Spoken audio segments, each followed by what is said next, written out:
എന്നാ ഇവിടെ കയറിയിരി. എന്തെങ്കിലും ചെയ്യുമ്പോ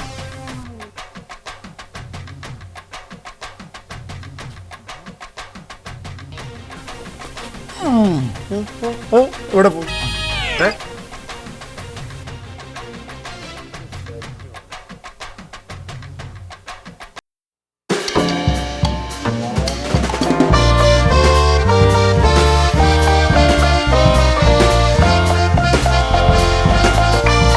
തീർന്നു.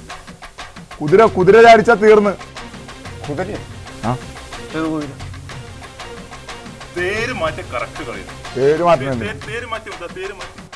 മാറ്റുന്ന കാര്യമില്ല. തേരല്ല, കറക്റ്റ് ആയിട്ട് കുതിരയല്ല.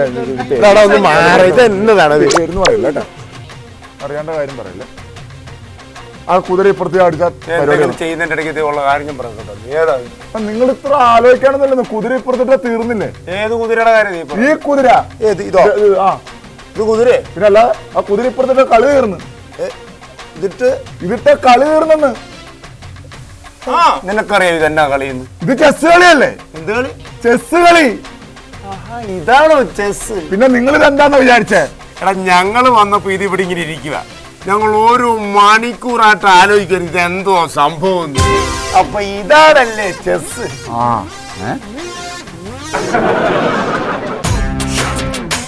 മണി 10 പ്യൂണെന്ന് പറഞ്ഞ ഒരുത്തിനുള്ളത് എവിടെ പോയി കിടക്കണം? നിങ്ങൾ ഇവിടെ താൻ ഈ ഫയലും കൊണ്ട് എന്തിനാണോ വീട്ടിലേക്ക് പോണത്? അല്ല സാർ, അതൊരു ശീലമായി പോയി, അതുകൊണ്ടാ. എന്തിനാ താൻ ഈ ഫയലും കൊണ്ട് വീട്ടിലേക്ക് പോണേ? എന്തിനാ? അതെന്താ വെച്ചാൽ ഇത് തലക്കടിയിൽ വെച്ചാലേ ഉറക്ക് വരുന്നുണ്ട് സാർ, അതുകൊണ്ടാ. അത് ശരി, ഓഫീസിലെ ഫയല് മൊത്തം തലോണയാക്കാൻ വേണ്ടി കൊണ്ടു നടക്കാം അല്ലേ? മണി 10 കഴിഞ്ഞ് പോയി ചായം പരിപ്പഴും പിടിച്ചോ. യൂണാന്ന് പറഞ്ഞ ഇറങ്ങിക്കോളും. വിവരമില്ല.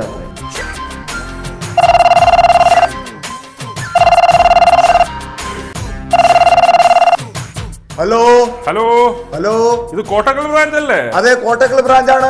ഞാൻ തിരുവല്ല ബ്രാഞ്ചിൽ നിന്ന് പ്രഭാകരനാണ്. മിസ്റ്റർ സദാശിവൻ? അതെ അതെ അതെ, സദാശിവൻ. എന്തൊക്കെയുണ്ട് പ്രഭാകര വിശേഷം? സുഖം തന്നെ. എന്തൊക്കെയുണ്ട് വിശേഷങ്ങള്? സുഖമായിട്ട് പോകുന്നു. അതെ, പിന്നെ ഞാൻ വിളിച്ചതേ, നമ്മുടെ ബ്രാഞ്ചിൽ നിന്ന് ഒരാൾ അങ്ങോട്ട് ട്രാൻസ്ഫർ ആയി വരുന്നുണ്ട്. One mister Ganesh Kumar. ഇങ്ങോട്ടോ? ഗണേഷ് കുമാർ അല്ലേ? അല്ല, ആളെങ്ങനെ, വല്ല കുഴപ്പക്കാരനൊക്കെയാണോ? ചെറിയൊരു പ്രശ്നമുണ്ട്. എന്ത് പ്രശ്നം? ബെറ്റ്. അതെ അതെ അതെ അതെ. എന്ത് പറ്റി?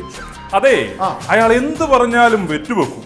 പിന്നെ അയാളുടെ മറ്റൊരു പ്രത്യേകത, ഇതുവരെ അയാൾ ബെറ്റിൽ തോറ്റിട്ടില്ല. എന്ത് ബെറ്റ് വെച്ചാലും അയാളെ ജയിക്കുള്ളൂ. അത് ശരി, ഇതുവരെ ബെറ്റിൽ തോറ്റിട്ടില്ല. എന്ത് ബെറ്റ് വെച്ചാൽ പുള്ളി തന്നെ ജയിക്കുകയും ചെയ്യും. ഒന്ന് ശ്രദ്ധിക്കണം കേട്ടാ. അതൊക്കെ ഞാൻ സൂക്ഷിച്ചോളാം. പുള്ളി ആരോട് ബെറ്റ് വയ്ക്കോ വയ്ക്കാതിരിക്കോ ജയിക്കോ തോക്കോ ഇതൊന്നും എനിക്കൊരു പ്രശ്നമല്ല. എന്റെ ഈ ഓഫീസിൽ അവന്റെ ഒരു ബെറ്റും നടക്കൂല.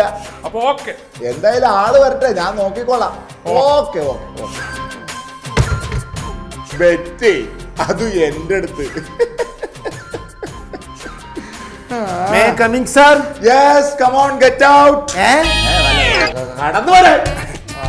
Good morning sir. Good morning.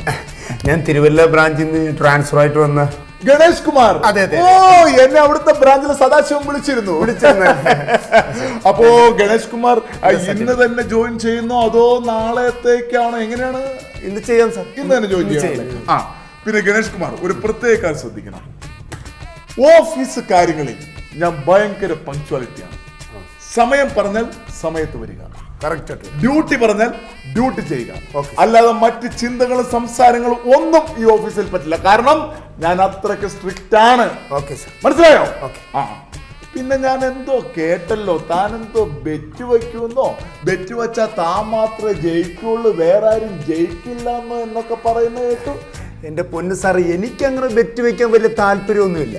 പിന്നെ മറ്റുള്ളവർ എന്നെ കൊണ്ട് വെപ്പിക്കുന്നതല്ലേ അത്? മറ്റുള്ളവർ തന്നെ കൊണ്ട് ബെറ്റ് വെപ്പിക്കുന്നതാണ് അല്ലേ? പക്ഷെ ഒരു കാര്യം ഞാൻ പറഞ്ഞേക്കാം, താൻ ആരായാലും കൊള്ളാം, എന്ത് ബെറ്റ് വെക്കുന്നവനായാലും കൊള്ളാം, ഈ ഓഫീസിൽ ബെറ്റ് എന്നുള്ളൊരു വാക്ക് കേട്ട് പോകരുത്. അഥവാ കേട്ടാൽ എന്റെ തനി സ്വഭാവം എന്താ മനസ്സിലാക്കും. സാറ്, ഞാൻ അങ്ങനെ താല്പര്യം കൊണ്ട് വെക്കുന്നതല്ല. പിന്നെ ഇപ്പൊ ഞാൻ തന്നെ ഉദാഹരണത്തിന് ഞാൻ പറഞ്ഞുതരാം. സാറിന്റെ പുറകിൽ ഞാൻ പറയാം ഒരു മറുകൊണ്ടെന്ന് പറഞ്ഞ സാർ സമ്മതിക്കും? എന്റെ പുറകിൽ മറകില്ല. ആര് പറഞ്ഞു മറകില്ലെന്ന്? ഞാൻ പറഞ്ഞു. സാറൊന്ന് നോക്കിക്ക്. എന്റെ പുറകിൽ മറകില്ല. എന്റെ പൊന്ന് സാറാ, സാറിന്റെ പുറകിൽ മറുകൊണ്ട്. വെറുതെ ഗണേഷ് കുമാറെ വെറുതെ കളി എടുക്കരുത്. എന്റെ പുറകിൽ മറകില്ല. ഞാനല്ലേ പറഞ്ഞ മറുകൊണ്ടെന്ന് പറഞ്ഞു? എന്റെ പുറകിൽ മറകില്ല. ഇല്ല ഇല്ല. സാറിന്റെ പുറകിൽ മറുകൊണ്ട് ഉണ്ട് ഉണ്ട് ഉണ്ട്. ബെറ്റണ്ട. എന്റെ പുറകില് മറകില്ല എന്നും പറഞ്ഞ് ബെറ്റണ്ട. 5000 രൂപ ബെറ്റ് എന്താ? ശരി, 5000 രൂപ ഞാനും വെക്കുന്നു. ആ ബെറ്റ് വെച്ചിരിക്കുന്നത് 5000 രൂപ. എന്റെ പുറകിൽ മറകില്ല, 5000 രൂപ ബെറ്റ്. 5000 രൂപ ബെറ്റ്. ബെറ്റ്. ഞാൻ പറയുന്ന മറു ഉണ്ടെന്ന് പറയും. ഞാൻ പറയണ മറകില്ലെന്ന് പറയും. ഞാൻ പറയുന്ന മറു ഉണ്ടെന്ന് പറയും. ഞാൻ പറയണ മറകില്ലെന്ന് പറയും. എന്നാ കാണിക്കുന്ന ഇങ്ങോട്ട് കിടക്കണ 5000 രൂപ, 5000 രൂപ കിടക്കുന്ന 5000 രൂപ ഇല്ലെന്നുള്ളതൊക്കെ ഞാൻ കാണിച്ചു തരാം. വെറുതെ ബെറ്റെന്നും പറഞ്ഞ എന്റെ മേത്തട്ട് കയറരുത്.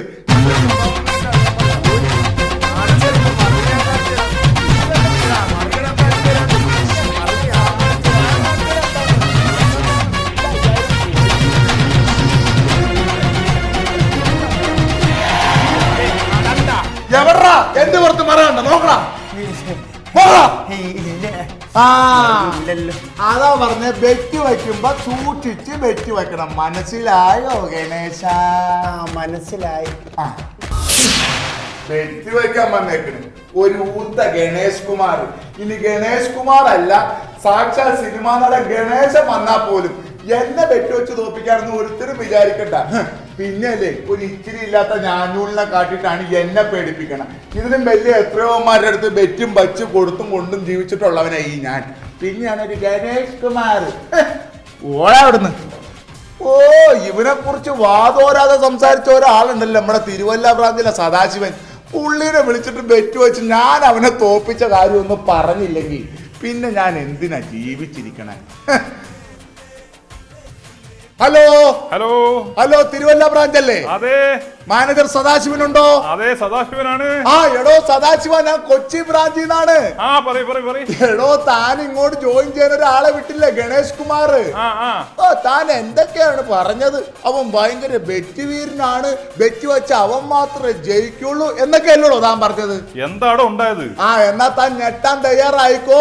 ഞാനും അവനുമായിട്ട് 5000 രൂപയ്ക്ക് ബെറ്റ് വെച്ച് ഞാൻ ജയിച്ച്. എന്ത് ബെറ്റാ വെച്ചത്? എന്ത് ബെറ്റാണെന്നാ? എടോ, ആ ഗണേഷ് കുമാർ എന്ന് പറഞ്ഞവൻ എന്നോട് പറയുവാ എന്റെ പുറത്തൊരു മറകണ്ടെന്ന്. ഞാൻ പറഞ്ഞില്ലെന്ന്. അങ്ങനെ ഒന്നും രണ്ടും പറഞ്ഞ് 5000 രൂപയുടെ ബെറ്റ് വെച്ച് ഞാൻ എന്റെ ഷർട്ട് ഊരി കോട്ട് ഊരി കംപ്ലീറ്റ് കാണിച്ചു കൊടുത്തപ്പോ, നിങ്ങൾ ഷർട്ട് ഒഴിച്ച് കോട്ട് ഒഴിച്ചപ്പോ എന്റെ പുറത്ത് മറകില്ല. അങ്ങനെ ആ ബെറ്റ് ഞാൻ ജയിച്ച്. ചതിച്ചല്ലോ ദൈവമേ. ഷർട്ട് ഊരിയത് എങ്ങനെയാണോ ചതി വന്നത്? എടോ, ജോയിൻ ചെയ്യുന്ന ദിവസം പുതിയ ബ്രാഞ്ചിലെ മാനേജറുടെ ഷർട്ട് അയപ്പിക്കും പറഞ്ഞ് എന്നോടൊരു 10000 രൂപ വെച്ച് വെച്ചിട്ടാണോ അവൻ അങ്ങോട്ട് വന്നത്? We mix